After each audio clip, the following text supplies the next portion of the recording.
The build-up that we're about to get with the spoilers, based on the spoilers for Dragon Ball Super with a certain psychotic nutjob villain, is some good stuff. And there's a lot of things to talk about of why these spoilers are making me feel confident and saying that we're heading towards some good territory. I mean, to be honest with you, when it comes to spoilers though, we can't really take them too far because, I mean, for example, look what happened with episode 116 of Dragon Ball Super. We read the spoilers, everyone had their pitchforks ready to come at Toei's neck, and the episode turned out to be pretty damn awesome, right? So with these spoilers, it's good to get a little bit of an insight of where we're headed, but it never really completely shows the execution, the vibe, and a lot of the little ins and outs of the episode. So that's always the best thing about these spoilers. But we have spoilers for episode 118. It seems as though 118 is going to have a couple different sections, different parts of the episode, and honestly, I'm just really excited to say it seems as though they are really breaking the mold that we've been having for the past few months of it being the Goku show, because it's been feeling like the Goku show. Honestly, almost every fight,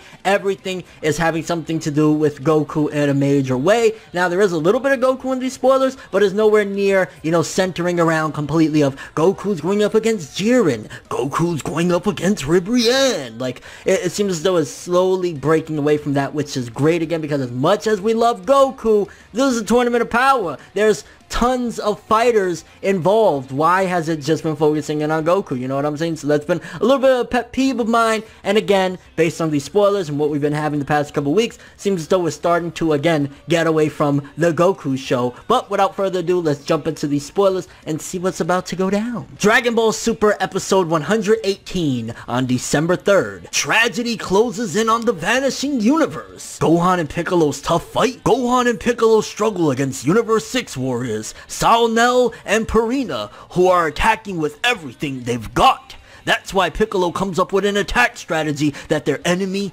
didn't expect. Point 1, that's right there, showcasing they're not focusing in on Goku. It seems as though we're going to focus in on a fight that I've actually been very, very interested in, because, you know, we don't get Namekians all the time. It's been a long time since we've even had a real good bundle of Namekians going at it and stuff like that. So the fact that we have this fight with the Universe 6 Namekians versus Piccolo and Gohan, I'm excited about that, and I'm glad that they're really going to focus in, because up until now, we've just mainly been seeing, oh, they're throwing blasts, oh, they're going at it with Gohan and Piccolo. We're not really seeing that much. Seems as though at 118 though, we're gonna slowly start to see more and more of this fight with these two guys. I want to see them actually, because okay, Gohan right now, it seems as though he's back to his former glory, right? Which means he should be pretty strong. Now, granted, with Dragon Ball Super, they've kind of tossed out the window the, you know, power scaling to a certain degree, obviously, but they haven't made it fair to where the characters would be, because ideally, if, you know, they're giving trouble to Gohan, one of those people, one of the Namekians, have to be incredibly strong on that Majin Buu or higher, which was very strong back in the day. People forget that in DBZ,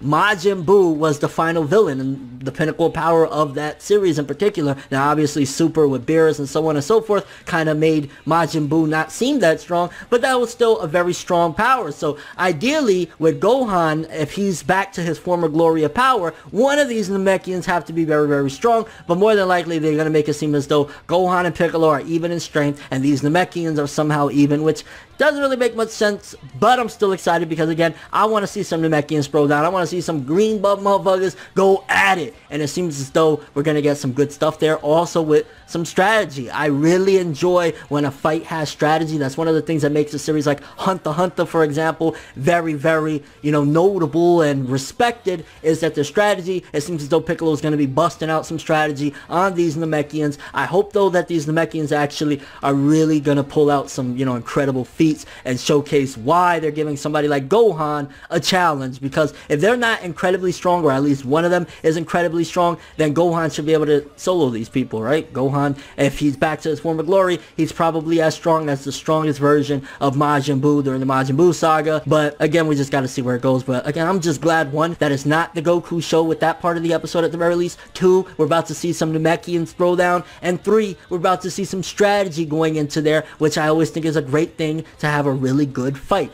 But let's continue with the spoilers. Angry at being robbed of his fun, Frieza tries attacking Zabuto and his friends who are unable to move, but he gets angry when Goku knocks Zabuto and his friends out of the stage with a Kamehameha. This week, Frieza. So, another good thing that a lot of people have been saying, hey, where the hell is Frieza? You know what I'm saying? The Tournament of Power told us we're about to have some crazy stuff with Frieza, and for the most part, especially a lot of the latest episodes, all we've been seeing Frieza doing is kind of just chilling out, like, bro, this is a cool one, yo, light my spliff right now, you know what I'm saying? Like, we haven't been seeing Frieza doing too much at all during the Tournament of Power. He's been occasionally blasting people, but especially lately from the Goku and Jiren fight, and then Goku versus Kefla, he's just been hanging out, you know what I'm saying? He's just been chilling. So it's good to see that Frieza's on the move again, and Goku's going to do something that's going to anger him when he's trying to have a little bit of fun, and Goku instead knocks them out of the ring and is like, okay, that's going to build up more tension, which is what I talked about earlier in this video, a setup and a build-up for future events. You got to think, Frieza is getting more and more tired of this. He's getting more and more angry because at the end of the day, Frieza is not, you know, the type of guy that wants to play by any rules. He don't want to play by,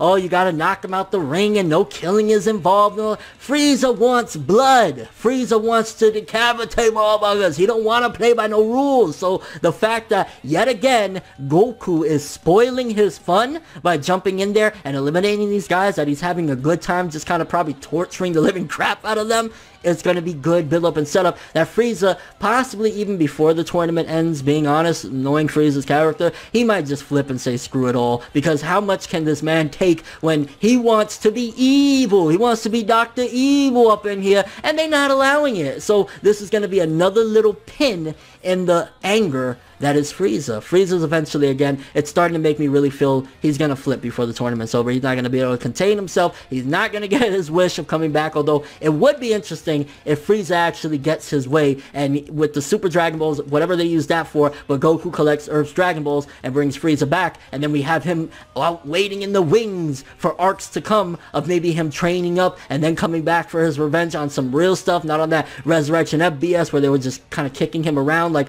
it could be interesting, but again, based on this right here, where Frieza's like gonna get more annoyed and angry at Goku playing, you know, messing up his fun, you know what I'm saying? So it could very well be that before the Tournament of Power is all said and done, he might betray most of Universe 7. He might say, you know what, bam, you know, knock Piccolo out the ring, take Gohan and whatever. But at the same time, something else that's been keeping him in check, which is probably why, even with Goku doing this, there's a possibility he might not flip, and that's that Beerus is threatening him. Beerus has told him before, especially when it looked like he was betraying Gohan, if you betray us, you're done. I'm killing you, bro. You're done. So, again, it's going to be interesting to see how Frieza reacts with, you know, his anger that's being built up, especially with Goku spoiling his fun. Overall, these spoilers, I'm curious what you guys think about it for starters. What do you think regarding this fight with the two Namekians from Universe 6 versus Piccolo and Gohan? For starters, those two Namekians are the last fighters, if I'm not mistaken, from Universe 6. There might be two more, but I remember Champa saying they're like the only two good warriors that Universe 6 has left in the ring.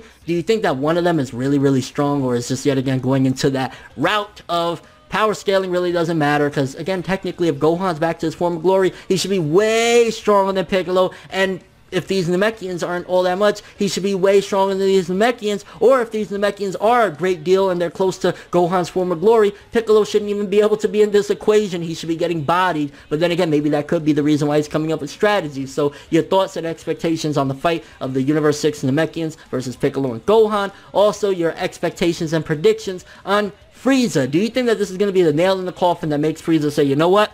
I've had enough. I don't want to play by any more rules. I don't want to obey anybody. And he starts going on a killing spree, killing people from Universe 7 and just saying screw it all. Or you think he's going to be able to contain himself because he knows that if he betrays Universe 7, Beerus is going to wreck his shit bad. And also, no wish, bro. You get no wish, and Baba's going to be taking you back to the other world quicker than you thought. And your overall thoughts, again, really excited the fact that even though there's a little bit of Goku involved in there with spoiling Frieza's fun, it's not really focusing solely in on Goku because it's been the Goku show for a while, and I'm glad that the other Z Warriors are getting their time to shine. But that's all I have for this one though. Thanks for watching. Hope you enjoyed. If you liked anything I had to say or enjoyed the video, drop me a like. I'd greatly appreciate it. And if you want more from me, make sure to subscribe. Follow me on Twitter, Instagram, and do a little stalking on my Facebook to get more when the video ends. I'm Finebworld, and as always, people, have an awesome day. And remember, anime and manga for life, boy. Bow. Have an awesome day.